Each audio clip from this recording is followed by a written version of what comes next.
To tell you that what you feel, you can keep the lights off, but what you feel, where you are, what's happening in your life. Even tonight, there are some that have walked in. Church isn't your thing. You've said it.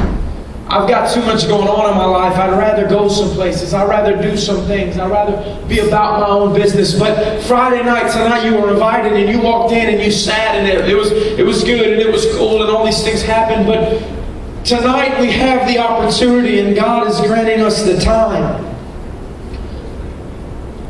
to give what we have and who we are.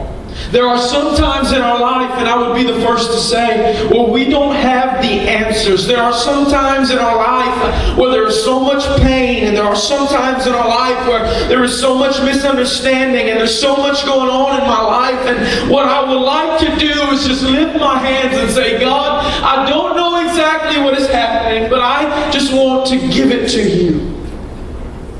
I just want to give it to you. There's times that for the sake of a title, we can simply call this tonight Untitled.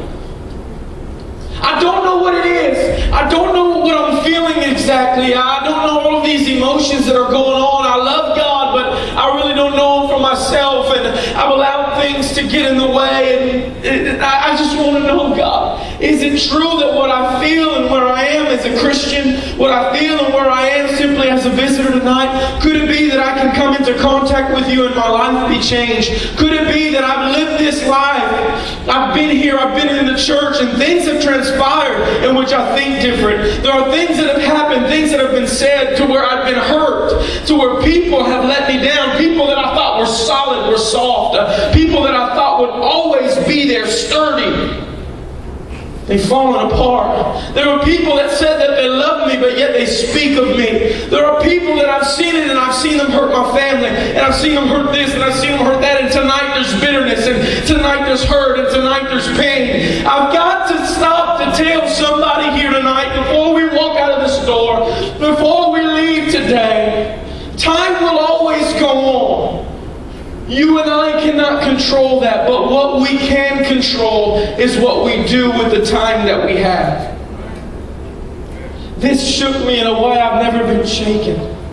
I remember it so clear, and I possibly mentioned it. I remember that Sunday morning waking up to the call to go to the hospital in Lodi for my uncle. He was a pastor there. He had been getting ready for Sunday morning as he many times would on Sundays, and he would get up early at 5 o'clock. And the story went that his wife woke up around 6, and to find him laying on the floor, he had already begun to turn colors, and they tried CPR, and they tried to do all of those things, and he was there in the hospital. And I remember going and driving my car thinking, God, I know you're going to heal him. God, I know he's going to be restored. God, I know these things are going to happen. And in faith, I'm praying in my car and reciting scriptures and just throwing things out, not allowing myself to be affected. But I remember walking into that room alone. I remember holding my Bible, putting it to his heart and saying, God, let breath come again. Let breath come in again. Let breath come in him again, God. Let him live one more time. Let him live again. A man of God, a chaplain in the city.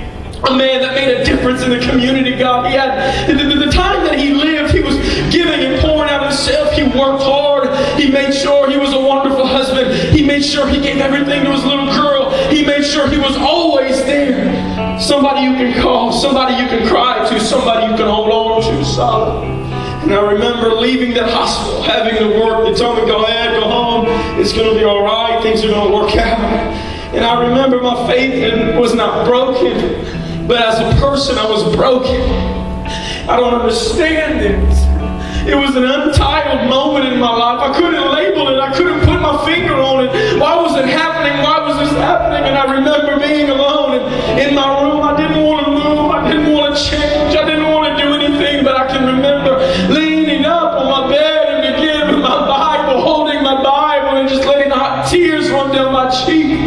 Tears of misunderstanding. Why? I don't understand. This doesn't make sense. Tears of hurt and pain. Not because somebody had did this to me, but because one that I loved could leave. One that I loved would be taken from me without any understanding, without any explanation. For a moment I allowed anger to come and asking God, why would this take place? Why would this happen? Somebody that you called, somebody that you loved, will. And he answered. Somebody that said, I'll reach a city. I'll go in the violence. I'll go in the inconsistency in homes and help put things together. And he did. And I remember tears running down my cheek, having to go to work that day and getting the call.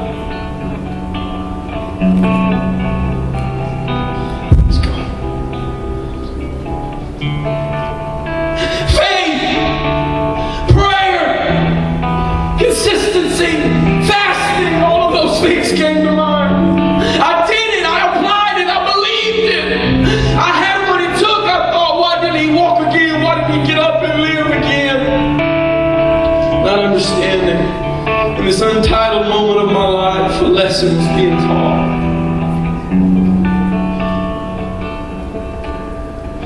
I remember walking back into the hospital room, the machine being his breath, still holding on, still believing. It was an untitled moment in my life. I remember standing there, shutting the door. I didn't want to talk. I didn't need a hug. I didn't need words of encouragement.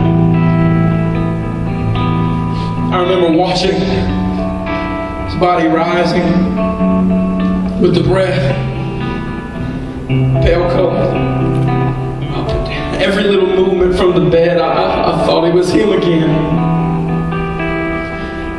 Just the bed moving. And once again, I would settle down and just talk to God and talk to him there. Tell him what I wanted to do, what I wanted to be, what I want to give. I want to empower people. I want to help people. I want people to understand and not even realize that God was teaching me something in that untitled moment of my life. It was there as I looked at him, watching his body rise and up and down the machine. God spoke to me as he spoke through my uncle so many times in my life. What are you going to do with the time that you have? I can hold on and I can be bitter. I can hold on and be angry because of the people that don't believe in me and the people that would rather see me fail than succeed. I can hold on and have anger because of the parents that left, because of the families that let go, the people that didn't believe. I can allow those things to happen. Or I can collect myself in humility and say, God, the lesson that you teach, I will apply. With the time in that untitled moment, something came into me. No, it wasn't something super spiritual. It wasn't with angels ascending and descending in the room. It wasn't with an audible voice. But it was as if something clicked in me.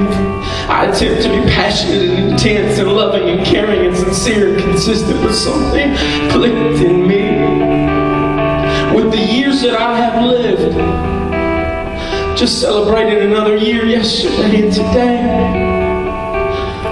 What I will do, what I will give, where I will go is going to be dictated by the decisions that I will make today. I do not have time, listen to me tonight. I do not have time to carry my hurt because of the divorced family. I do not have time to carry the bitterness because of people that will fail saying things into my life. I do not have time to say, God, you're not what I want, you're not what I need, I've got things that I'd rather do. Because the time is limited, and the fact of the matter is that today could be the last time I celebrate with you. But if it isn't, let the time that I spend, the moments that I give, the words that I speak, the actions that I take, let it be in pursuit of the one that created, of the one that loved, of the one that destined. Tonight I'm speaking to youth generation who would do what you want to do, live life, live it fast, live it hard, and have fun. And I pray each and every one of you would enjoy who you are, the the personality God has given me. But in this service with an untitled message, there are moments in our life just like tonight where you can walk out and carry the hurt, carry the pain, I talk to those that have been in church all their life. I'm not blowing in the wind. I talk to people where the relationship with God has slipped because people have said things about you and your family, and it hurts. It hurts. You're misunderstanding you. Why? Why would it happen? It should have never been said, but it was, and it hurt. There are people here tonight, you've walked in, and God really isn't your priority. He's more of a pastime. But He wants to know tonight, could He have your time tonight? Are there people here tonight that understand and know that time is something that we cannot control? But what I do with my time can be controlled. The actions that I take, the direction that I'm going. What I was going to speak to you tonight, what I felt transition was time does fly. But you're the pilot. God gives you your will. God gives you can do whatever you want to do.